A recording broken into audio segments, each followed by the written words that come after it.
What up YouTube, it's your boy Dan the Lakers fan, coming to you guys with another video on this beautiful 4th of July. Hope you guys enjoy your day with your families and have a lot of fun. Just wanted to make a quick video. I haven't made one in a couple of days because, like I predicted, the Lakers weren't going to jump into free agency making any major splashes right away.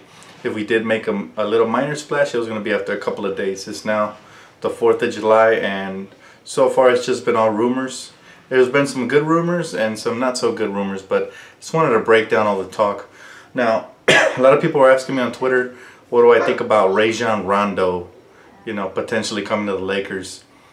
And my answer to that was, it depends what Rondo we get. It could be a double-edged sword, right? For example, Rondo, very, very heady point guard, great forward floor general, and he could be a good example for the younger guards in the locker room, because if one thing he did do in Chicago, and that was protect the youth, even though he had outbursts versus the coaching staff and the star players, but there's no star players here in place right now, so that shouldn't really be a problem. Besides that, I think Magic Johnson is somebody like Rajon Rondo can respect.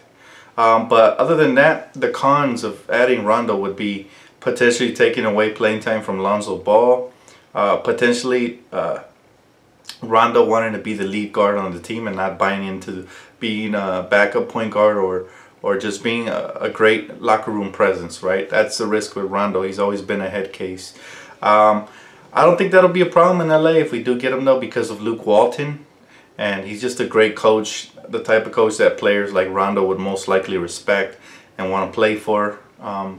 But we're going to have to wait and see on that. Like I said, I'm 50-50 on Rondo. If he comes in with the right mindset and really helps these young players grow and just contributes off the bench, I'd be happy with that acquisition. I wouldn't be mad at all. So, I mean, he was a factor in the playoffs as well.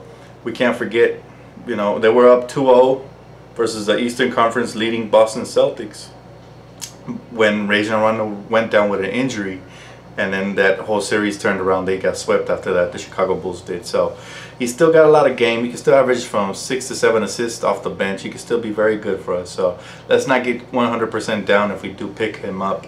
Now, as of yesterday, supposedly the Lakers were in serious talks with George Hill, which I was very happy about, because if we would have got a two-way guard like him, that would have been amazing for our young players and for our team.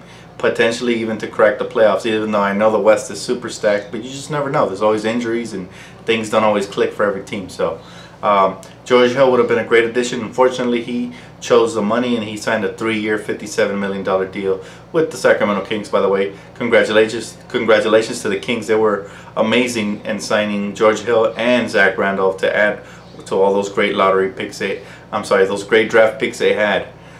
So that's definitely, the Sacramento Kings are really changing the culture of their team. So, congratulations to them. Now, moving on, another rumor, and this one I do like, of Dion Waiters coming to us on a 1-year deal to be the backcourt mate of Lonzo Ball. Why do I really like this rumor? Because Dion Waiters, or as they call him in Miami, Neon Dion, he would really help stretch the floor. He can shoot it. He had a breakout year last season. He's like a poor man's Dwayne Wade when he attacks the rim. He's not as athletic or explosive or quick, but like I said, he's a very good slasher and he can finish at the rim. He's still only 25 to 26 years old. I'm not 100% sure on that. And he would just fit in really well with what the Lakers are trying to do and run and gun this season, right? We're trying to push the pace with Lonzo running point guard. So that's an acquisition I really, really would like for the Lakers to make. Dion Waiters is probably my favorite on the list of the guys I just mentioned. Like I said, George Hill's already off the table, so I think though everything's gonna fall on what happens with Gordon Hayward. Everybody's waiting on that piece to fall, and then I think if Gordon Hayward by some miraculous chance goes to Miami, I think Dion Waiters comes to the Lakers. But that's the only way I see him coming to the Lakers. If they miss out on Gordon Hayward, which most likely they will, then the Miami Heat will turn around and re-sign Dion Waiters. I think Waiters wants to remain there.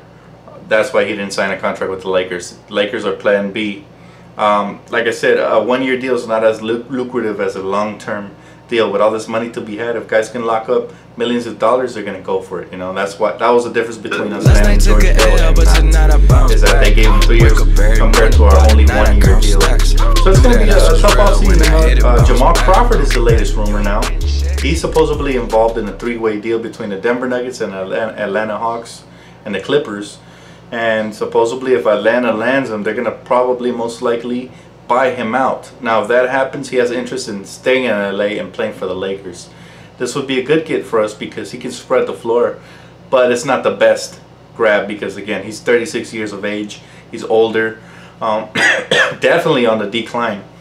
Jamal Crawford was amazing. I was a huge fan of his when he was a New York Knick, when he was with the Golden State Warriors, and even when he first arrived with the Clippers, he was still amazing. But he has declined lately. Of course, the man is 36, and he might have a season left in him. Of course, he'd be a great locker room presence for the young Lakers, and he can still stroke it, so that's not bad. But he can't play defense. You know, he can't do much of anything else other than score. So it would be good, like I said in my previous video, Lakers are not likely to get somebody who could do multiple good things. They're going to have to pick and choose. So if we get Jamal Crawford, he's a great shooter. So that's about all he can do.